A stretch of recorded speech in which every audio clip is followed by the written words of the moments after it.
Hello everyone, आज के इस वीडियो में हम महाराष्ट्र में ऑनलाइन लर्निंग लाइसेंस के लिए कैसे अप्लाई करना है इसका प्रोसेस देखेंगे और लर्निंग लाइसेंस अप्लाई करने के लिए जो प्रॉब्लम्स आ रहे हैं उसका सोल्यूशन भी हम इस वीडियो में देखेंगे।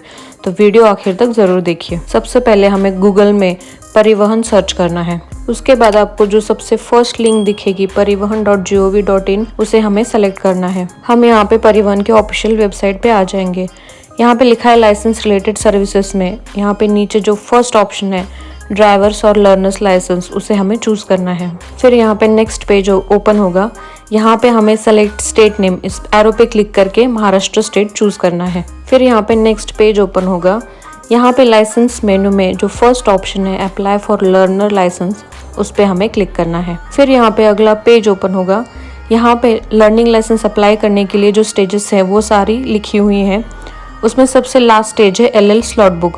पहले हमें जब भी लाइसेंस ऑनलाइन अप्लाई करना पड़ता था तब RTO जाके एग्जाम देनी पड़ती थी, लेकिन अभी यहाँ पे जो 7th ऑप्शन है LL स्लॉट बुक, यहाँ से हम स्लॉट बुक करके ऑनलाइन एग्जाम दे सकते हैं। अभी यहाँ पे हमें कंटिन्यू पे क्लिक कर देना है। कंटिन्यू पे क्लिक करने के बाद यहाँ से आपका एप्लीकेशन स्टार्ट हो जाएगा। यहाँ पे सबसे फर्स्ट है हमें कैटेगरी चूज करनी है। यहाँ पे ऑलरेडी जनरल सेलेक्टेड रहेगा, लेकिन अगर आप किसी और कैटेगरी में आते हैं जैसे फॉरेनर, रिफ्यूजी या फिर एक्स सर्विसमैन या फिर फिजिकली चैलेंज्ड, अगर आप इस कैटेगरी में आते हैं तो आपको यहाँ से वो चूज करना है। फिर यहाँ पे नीचे 3 ऑप्शंस है, उसमें हमें applicant does not hold driver और लर्नर लाइसेंस, ये जो फर्स्ट ऑप्शन है उसे हमें चूज करना है। फिर हमें यहाँ पे सबमिट पे क्लिक कर देना है। फिर यहाँ पे ऑथेंटिकेशन विद eKYC का पेज खुल जाएगा। यहाँ पे आपको 2 ऑप्शंस दिखेंगे, उसमें से हमें फर्स्ट ऑप्शन चूज करना है, क्योंकि अगर हम फर्स्ट ऑप्शन चूज करेंगे तो ही ऑनलाइन ड्राइविंग लाइसेंस के लिए अप्लाई कर पाएंगे और ऑनलाइन ही स्लॉट बुक करके एग्जाम दे पाएंगे। लेकिन अगर आप सेकंड ऑप्शन चूज करते हैं तो हम यहाँ पे ऑनलाइन स्लॉट बुक करके एग्जाम नहीं दे सकते, तो हमें फिर RTO ऑफिस विजिट करना पड़ेगा। इसलिए हम फर्स्ट ऑप्शन चूज करेंगे और सबमिट पे क्लिक कर देंगे। सबमिट पे क्लिक करने के बाद यहाँ पे एक मैसेज दिखाई देगा। अगर आपके आधार कार्ड में जो मोबाइल नंबर है वो चेंज हो गया है तो पहले आपको आधार का मोबाइल नंबर अपडेट करवाना होगा। वो कैसे अपडेट करना है उसकी लिंक मैंने डिस्क्रिप्शन बॉक्स में दी है, तो आप वहां से वो मोबाइल नंबर अपडेट कर सकते हैं। फिर यहाँ पे ओके पे क्लिक कर दीजिए। फिर यहाँ पे नीचे कुछ ऑप्शंस खुल जाएंगे। यहाँ पे स्टेट में बाय डिफॉल्ट महाराष्ट्र आएगा, तो हमें वहाँ पे कुछ नहीं करना है। फिर यहाँ पे नीचे हमें आधार नंबर को चूज करना है। फिर अगले बॉक्स में हमें अपने 12 डिजिट आधार नंबर एंटर करना है और फिर जनरेट OTP पे क्लिक कर देना है। फिर आपके रजिस्टर्ड मोबाइल नंबर पे एक OTP आएगा और वो किस नंबर पे OTP आएगा, यहाँ पे उसके लास्ट डिजिट दिख रहे होंगे, उसी नंबर पे आपको OTP मिल जाएगा। वही OTP हमें यहाँ पे एंटर OTP में एंटर करना है।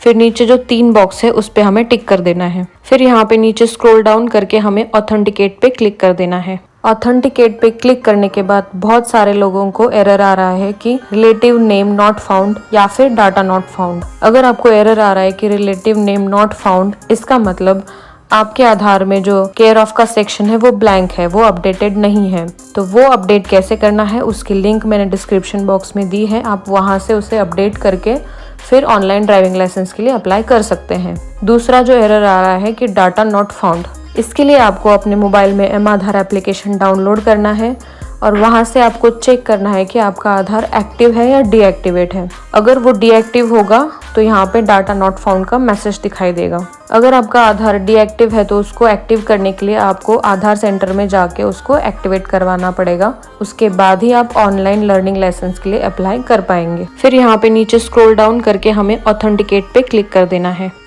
फिर आपके मोबाइल पे अगला पेज ओपन होगा। यहाँ पे आपको एप्लीकेंट डिटेल्स दिखाई देंगी, उसमें एप्लीकेंट नाम, date of birth, relation name और आपका फोटो भी दिखाई देगा। जो कि आपके आधार पे होगा वही फोटो आपके ड्राइविंग लाइसेंस पे भी अपडेट होगा। फिर यहाँ पे नीचे आपका एड्रेस भी दिख रहा होगा, वो भी आधार से कैप्चर किया हुआ है। यहाँ पे आप कोई भी चेंजेस नहीं कर सकते। हमें यहाँ पे नीचे स्क्रॉल डाउन करके फिर यहाँ पे प्रोसीड पे क्लिक कर देना है। फिर आपके मोबाइल पे अगला पेज ओपन होगा। यहाँ पे फर्स्ट है सेलेक्ट स्टेट, उसमें ऑलरेडी महाराष्ट्र आएगा तो उसमें हमें कोई चेंज नहीं करना है। फिर यहाँ पे सेकंड है RTO ऑफिस। यहाँ से आप ड्रॉप डाउन एरो पे क्लिक करके आपका जो भी RTO ऑफिस है वो यहाँ पे आप चूज कर सकते हैं। यहाँ पे नीचे एक पिन कोड का ऑप्शन है, तो वो कंपलसरी नहीं है, आप एंटर नहीं भी करेंगे तो भी चलेगा। फिर यहाँ पे नीचे पर्सनल डिटेल्स का एक सेक्शन है, उसमें जो भी डाटा है वो सारा डाटा यहाँ पे आधार से कैप्चर हो जाएगा। तो आपको यहाँ पे कोई कुछ भी एंट्री करने की ज़रूरत नहीं है। सिर्फ यहाँ पे आपको आपका क्वालिफिकेशन एंटर करना है। उसके लिए ड्रॉप डाउन एरो पे क्लिक कीजिए और आपका क्वालिफिकेशन जो भी 8th पास है 12th पास है वो यहाँ से चूज़ कर लीजिए। फिर यहाँ पे हमें एज पर आधार मोबाइल नंबर एंटर करना है, मतलब जो नंबर आपके आधार से लिंक है वो यहाँ पे एंटर कीजिए। फिर यहाँ पे इमरजेंसी मोबाइल नंबर है वो एंटर करना है। अगर आप नहीं करना चाहते हैं तो इसको स्किप भी कर सकते हैं। फिर यहाँ पे अगला एड्रेस का सेक्शन है, उसमें हमें सिर्फ सब डिस्ट्रिक्ट चूज़ करना है। बाकी का जो भी डिटेल्स होगा वो सारा डिटेल्स आपके आधार से यहाँ पे रिफ्लेक्ट हो जाएगा। यहाँ पे सब डिस्ट्रिक्ट में ड्रॉप डाउन एरो पे क्लिक करना है और अपना सब डिस्ट्रिक्ट चूज़ कर लेना है।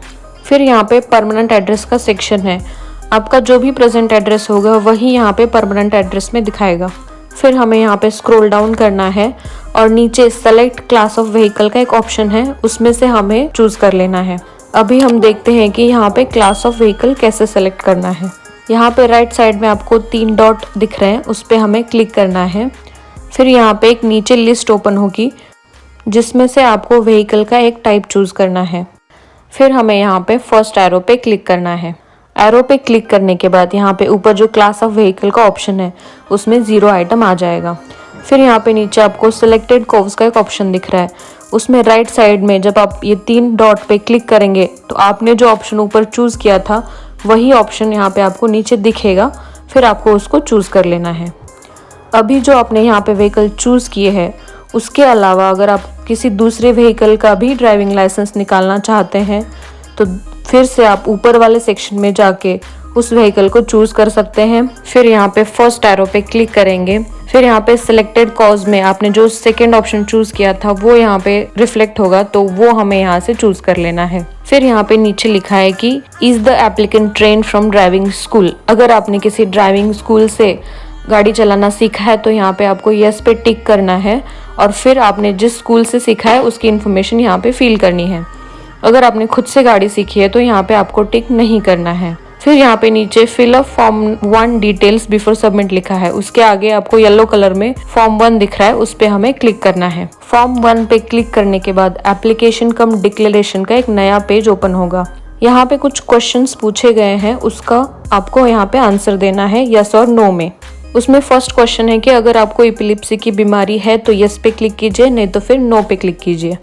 फिर सेकंड क्वेश्चन है कि आपको दोनों आंखों से दिखाई देता है या नहीं, तो उसमें आपको यस पे टिक करना है या फिर नो पे टिक करना है। फिर यहाँ पे थर्ड क्वेश्चन में पूछा गया है कि आप एक हाथ या फिर एक पैर से विकलांग है या नहीं, अगर है तो यस पे क्लिक कीजिए, अगर नहीं तो नो पे क्लिक कीजिए। फिर यहाँ पे फोर्थ क्वेश्चन में पूछा गया है कि आप नाइट ब्लाइंडनेस इस बीमारी से अगर आप सफ़र कर रहे हैं तो यस पे क्लिक कीजिए, नहीं तो फिर नो पे क्लिक कीजिए।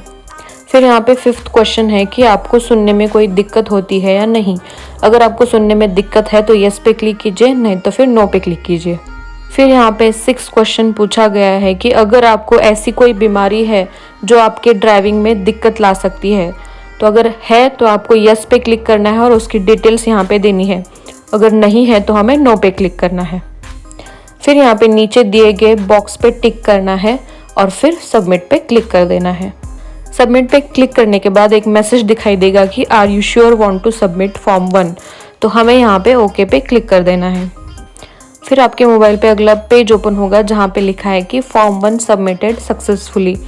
यहाँ पे हमें क्लोज पे क्लिक कर देना है। उसके बाद आप यहाँ पे मेन एप्लीकेशन पे आ जाएंगे। यहाँ पे कुछ डिक्लेरेशंस है जिस पे हमें यस और नो में टिक करना है। फर्स्ट है I am willing to donate my organs in case of accidental death.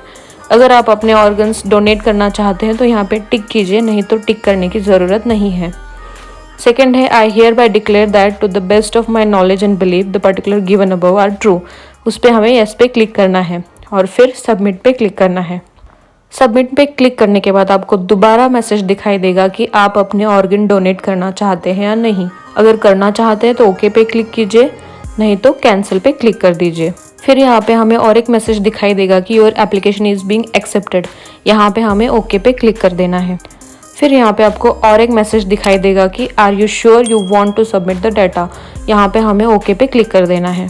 फिर आपको यहाँ पे कॉन्ग्रेचुलेशंस का एक मैसेज दिखाई देगा कि आपका एप्लीकेशन सक्सेसफुली सबमिट हो गया है, तो हमें यहाँ पे ओके पे क्लिक कर देना है। फिर आपके स्क्रीन पे एप्लीकेशन रेफरेंस स्लिप डिस्प्ले होगी, उसमें यहाँ पे आपको आपका एड्रेस दिखाई देगा और यहाँ पे आपने जो आरटीओ चूज़ किया है उसका एड्रेस दिखाई देगा। फिर यहाँ पे प्रिंट एक्नॉलेजमेंट का एक ऑप्शन है, उस पर हमें क्लिक करना है और वो एक्नॉलेजमेंट पीडीएफ फॉर्म में आप ओपन करके सेव करना है। उसी तरह एप्लीकेशन फॉर्म हमें ओपन करना है और उसे अपने मोबाइल में सेव कर लेना है। दोनों फॉर्म सेव होने के बाद नीचे अगला ऑप्शन है नेक्स्ट का, उस पर हमें क्लिक कर देना है। फिर आपके मोबाइल पे अगला पेज ओपन होगा, यहाँ पे आपको एप्लीकेशन स्टेटस दिखाई देगा, उसमें आपका एप्लीकेशन नंबर रहेगा, आपकी डेट ऑफ बर्थ रहेगी, वो हमें नोट डाउन करके रखनी है, क्योंकि अगर आप ये प्रोसीजर बीच में ही कभी डिस्कनेक्ट करते हैं तो आप एप्लीकेशन नंबर से उसको दोबारा लॉगिन करके आगे प्रोसेस कर सकते हैं। फिर यहाँ पे हमें नीचे स्क्रॉल डाउन करना है, यहाँ पे लिखा है कि रिक्वेस्टेड डिटेल्स, यहाँ पे इश्यू ऑफ लर्निंग लाइसेंस, आपने जिस चीज़ के लिए रिक्वेस्ट किया है वो यहाँ पे आपको दिखेगा। हम अभी लर्निंग लाइसेंस के लिए अप्लाई किए हैं तो इसलिए यहाँ पे ट्रांजैक्शन अप्लाइड में वो दिख रहा है। फिर यहाँ पे आपको स्टेजेस टू बी कम्प्लीटेड दिख रहा होगा, उसमें फर्स्ट स्टेज है एप्लीकेशन डिटेल्स, वो हमने कंप्लीट कर लिए है। अभी सेकेंड स्टेज है अपलोड फोटो एंड सिग्नेचर, वो हमें कंप्लीट करनी है। सेकेंड स्टेज में हमें फ़ोटो अपलोड करने की ज़रूरत नहीं है, क्योंकि हमने आधार कार्ड से ही ड्राइविंग लाइसेंस के लिए अप्लाई किया है, तो आपकी आधार पे जो फ़ोटो होगी वही यहाँ पे आ जाएगी। हमें सिर्फ यहाँ पे अपनी सिग्नेचर अपलोड करनी है, उसके लिए हमें प्रोसीड बटन पे क्लिक कर देना है। प्रोसीड पे क्लिक करने के बाद आपके मोबाइल पे अगला पेज ओपन होगा, इसमें जब आप नीचे स्क्रॉल डाउन करेंगे तो यहाँ पे ऑलरेडी आपको फ़ोटो दिखाई देगा और उसके बाजू में जो सिग्नेचर का बॉक्स है वो यहाँ पे ब्लैंक दिख रहा है, इसका मतलब हमें अभी सिग्नेचर अपलोड करनी है। उसके लिए हमें यहाँ पे नीचे स्क्रॉल डाउन करना है, यहाँ पे सिग्नेचर का क्राइटेरिया लिखा हुआ है। आपकी जो सिग्नेचर अपलोड होगी उसकी विड्थ 256 पिक्सल होनी चाहिए, उसकी हाइट 64 पिक्सल होनी चाहिए और उस सिग्नेचर का साइज़ 10 KB से 20 KB के बीच में होना चाहिए। तो आप जब सिग्नेचर अपलोड करेंगे तो उसकी अभी आपको सिग्नेचर की इमेज कैसे रिसाइज करनी है उसके लिए एक वेबसाइट है, उसकी लिंक मैंने डिस्क्रिप्शन बॉक्स में दी है। आप वो वेबसाइट ओपन करके अपने सिग्नेचर की इमेज उसमें अपलोड कीजिए, उसका क्राइटेरिया सेट कीजिए और आपके मोबाइल में वो इमेज डाउनलोड करके सेव कर लीजिए। अभी यहाँ पे ऊपर अपलोड सिग्नेचर में ब्राउज ऑप्शन में जाना है, आपने जो अभी मॉडिफाइड इमेज सेव की है उसको हमें चूज़ करना है। फिर हमें यहाँ पे अपलोड एंड व्यू फाइल्स पे क्लिक करना है। उसके बाद नेक्स्ट पेज पे आपका फ़ोटो और आपकी सिग्नेचर दोनों आपको दिखाई देंगे। फिर हमें नीचे स्क्रॉल डाउन करना है और save photo and signature image files पे क्लिक करना है। उसके बाद आपको एप्लीकेशन डिटेल्स दिखाई देंगी, आपको उसको स्क्रॉल डाउन करना है और फिर नेक्स्ट बटन पे क्लिक कर देना है। नेक्स्ट पे क्लिक करने के बाद आप एप्लीकेशन स्टेटस में आ जाएंगे। फिर हमें यहाँ पे नीचे स्क्रॉल डाउन करना है, यहाँ पे स्टेजेस टू बी कम्प्लीटेड में हमने सेकेंड स्टेज कंप्लीट कर ली है। थर्ड स्टेज है अपलोड डॉक्यूमेंट्स की, वो स्टेज हमें कंप्लीट करने की ज़रूरत नहीं है क्योंकि हमने ऑनलाइन आधार से ऑथेंटिकेशन प्रोसेस किया हुआ है। तो अभी हम फोर्थ स्टेज में जाएंगे जो कि है फ़ी पेमेंट, उस पर हमें चूज़ करना है और फिर प्रोसीड पे क्लिक कर देना है। प्रोसीड पे क्लिक करने के बाद अगला पेज ओपन होगा, यहाँ पे हमें नीचे स्क्रॉल डाउन करना है। यहाँ पे आपको total amount to be paid 201 रुपये लिखा है, मतलब हमें अभी 201 रुपये एज अ फी पेमेंट करना है। फिर आपको यहाँ पे पेमेंट ऑप्शन का एक सेक्शन दिख रहा होगा, उसमें हमें बैंक का गेटवे चूज़ करना है। उसके लिए ड्रॉप डाउन एरो पे क्लिक कीजिए, उसमें एक ही ऑप्शन है SBI ई-पे का, तो वही हमें चूज़ कर लेना है। फिर यहाँ पे नीचे आपको ऊपर जो कैप्चा दिया है वही एंटर करना है। फिर हमें यहाँ पे नाउ पे क्लिक करना है। पे नाउ पे क्लिक करने के बाद अगले पेज पे आपको एप्लीकेशन के डिटेल्स दिखेंगे, यहाँ पे आपको टोटल फ़ी दिखेगी। फिर यहाँ पे आपको नीचे आई एग्री के आगे जो बॉक्स है उस पर टिक करना है और प्रोसीड फॉर पेमेंट पे क्लिक कर देना है। प्रोसीड फॉर पेमेंट पे क्लिक करने के बाद आप पेमेंट गेटवे पे पहुँच जाएंगे, उसमें आप डेबिट कार्ड, इंटरनेट बैंकिंग या फिर UPI से पेमेंट कर सकते हैं। पेमेंट करने के बाद यहाँ पे आपको पेमेंट ट्रांजेक्शन डिटेल्स दिखेंगे, इसमें यहाँ पे आपको ट्रांजैक्शन का स्टेटस सक्सेस दिखा रहा है। यहाँ पे नीचे एक ऑप्शन है click here for print receipt, अगर आपको ये रिसीट चाहिए तो आप यहाँ से उसको प्रिंट कर सकते हैं या फिर सेव भी कर सकते हैं। फिर आपको यहाँ पे नेक्स्ट पे क्लिक कर देना है। नेक्स्ट पे क्लिक करने के बाद आप फिर से एप्लीकेशन स्टेटस इस पेज पे आ जाएंगे। नीचे स्क्रॉल डाउन करने के बाद यहाँ पे click here for learner licence test का एक ऑप्शन दिख रहा होगा। फिर यहाँ पे नीचे लिखा है कि details of the flows completed. इसका मतलब हमने अभी 4 स्टेजेस कंप्लीटेड कर ली है, जो यहाँ पे नीचे स्टेटस में दिख रहा है। अभी 5th स्टेज है LL स्लॉट बुक। अभी हमें एग्ज़ाम के लिए स्लॉट बुक करना है। यहाँ से हम लर्निंग लाइसेंस के लिए ऑनलाइन टेस्ट दे सकते हैं।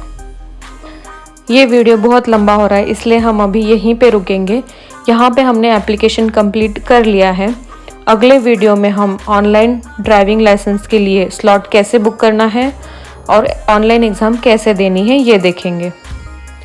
अगर आपको यहाँ तक प्रोसेस कंप्लीट करने में कोई भी दिक्कत आ रही है तो आप मुझे कमेंट सेक्शन में बता सकते हैं, या फिर डिस्क्रिप्शन बॉक्स में मैंने टेलीग्राम लिंक दिया हुआ है, वहाँ से आप ग्रुप ज्वाइन करके मुझे मैसेज कर सकते हैं।